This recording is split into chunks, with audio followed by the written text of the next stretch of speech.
Handheld PCs have become quite popular lately, especially after the release of the Valve Steam Deck. Now, there were other companies doing similar things before Valve, but the Steam Deck, they came out punching with that thing as far as it having a reasonable price compared to others. Now, many more companies are getting into the business of making these handheld PCs, and many have been beefing things up with their specs. But it's very difficult, in my opinion, to compete with a company like Valve, especially when it comes to pricing, and even with other big name companies who are releasing handhelds like Asus and Lenovo. So today I want to take a quick look at a newer option, the AOKZOE A1, or is it the AOKZOE A1? It's AOKZOE A1. I don't know how you say that. But this thing, it was sent to me for purpose of review from GoGameGeek.com. Link will be down below. So this device, I've been using it quite a bit lately and comparing it to my other options out there to see, what do I prefer? Sometimes you could be surprised, right? And this device, it is very capable, has some fairly respectable specs. But at the same time, a company like this putting something new out there, a PC gaming handheld, they got to do something special to compete with these other companies, especially when their prices are a bit higher than both a Steam Deck, quite a bit more higher than a Steam Deck, or, a little bit more higher than an ROG Ally. So looking at what the A1 offers, it seems to sit kind of in the middle of a Steam Deck and an ROG Ally as far as specs go. It does beat some things in certain categories against both of them, while also losing out in some categories. So it's kind of hard to say, hey, like it's completely better, because some specs are better, some are worse. It's just the way it is. But with this handheld, we have an AMD Ryzen 7 6800U CPU with Radeon 680M RDNA 2 graphics. So the unit I received has 16 gigabytes of DDR5 RAM, and it came with a 512 gigabyte SSD with Windows 11 pre-installed. So the handheld features an 8-inch IPS screen at 1900 by 1200 resolution. They don't list the refresh rate anywhere, but checking in the Windows display options, it's shown the screen is capable of 60 hertz refresh.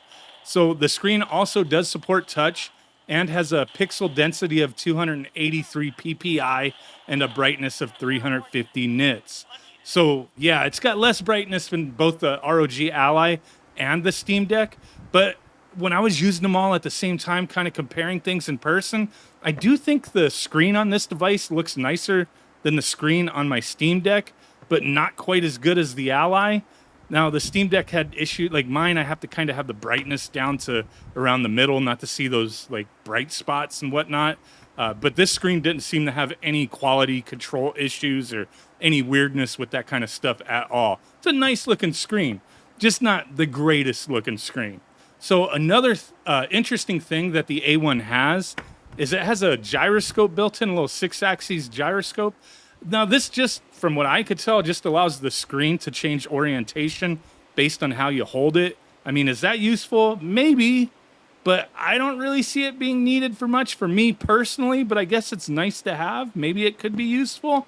Now, where this handheld kind of shines a little more than most is with its battery. So we have a 65 watt hour battery at 17,100 milliamp hours.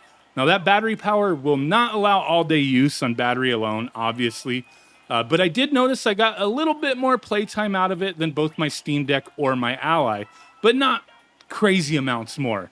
It's really going to depend on what you're playing, how much power you are using, but for sure, I was seeing maybe 20, 30, 40% more playtime. It's not much, but maybe it's enough. They really got to get better with these batteries. Hopefully, the technology on batteries can improve drastically in a shorter period of time, because that's really what holds back all these PC gaming handhelds, in my opinion. But let's get back to it. So as far as the input outputs go, we do have 2 USB-Cs and 1 USB 3.0 and an audio jack and a micro SD card slot. So you can use this on some like USB-C hubs to, do display out, use it like you would with your Steam Deck, stuff like that. There's some docks out there that will work with this, so you do have those options. Now, the system also has a built-in stand on the back, but it kind of sucks. But it can get the job done without having to buy any other accessories. It's just that it's really similar to the original Nintendo Switch stand. Not exactly stable, but if you're not knocking the table around that it's sitting on, it should stay up well enough. But a nice little bump or, a little jolt to the surface that it's sitting on may knock it over fairly easily. Happened to me quite a few times. Luckily it didn't fall on the floor, just kind of tipped over. But yeah, I don't like those kind of stands, man. Now, for me, there were things that I liked and disliked about this device besides the stand. I didn't really care for that, but whatever.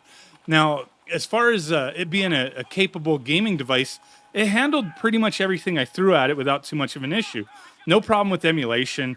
I was playing Wii U, PSP, PS3, PS2, Xbox, Nintendo Switch, yes, and they all performed very well. And also, some more demanding PC games ran fairly well with just some, minor tweaks here and there to graphics settings. So, yes, it's going to be very capable as far as a gaming handheld goes. You're going to be able to play a lot of stuff here.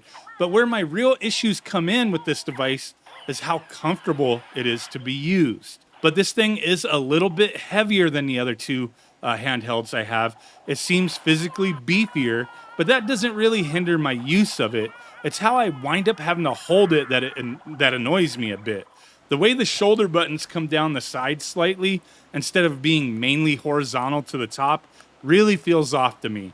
And using the face buttons, I feel like I hit my thumb on the or the right analog stick quite often, just the way everything's placed. I mean, maybe you can get used to that stuff, or maybe it won't bother you as much, but it just felt really uncomfortable to me. And it was mainly the damn shoulder buttons, how I had to hold those or hold it to accommodate pressing those. So the one thing I almost did forget to mention was the D-pad. You may have been looking at this thing wondering, what the hell, right? Now, my first thought was that it was going to be garbage because how it's just a shallow, slippery circle that seemed like my thumb would slide around on it. But I was actually a little bit surprised that it did function fairly well.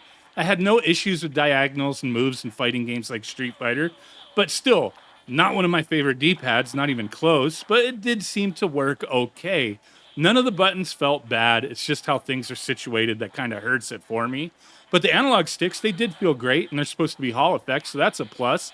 The little extra yellow buttons on the bottom, left and right, they just allow you to minimize an application, open up a on-screen keyboard, and also open up the AOKZOE quick settings where you could change things like TDP, volume, RGB lighting, resolution, fan speed, certain other things. Oh, and the keyboard button for the on-screen keyboard, if you hold it for a few seconds, it puts the built-in controls into mouse mode, so you have all that covered there.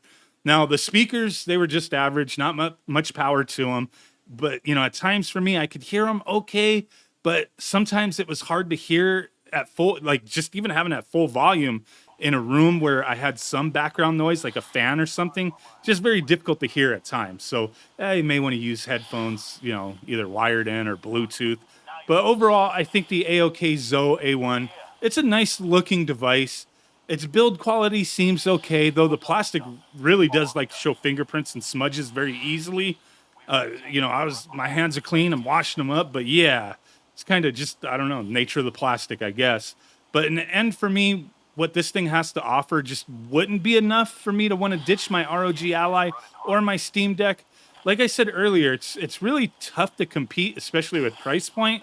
But with this handheld, there was a Pro version that was recently released, so the prices on the A1 non-Pro, they do seem to be coming down a bit. It's a capable device, just doesn't tickle it for me. Maybe it will for you. But there you go. Those are my thoughts. Appreciate you guys. Bye.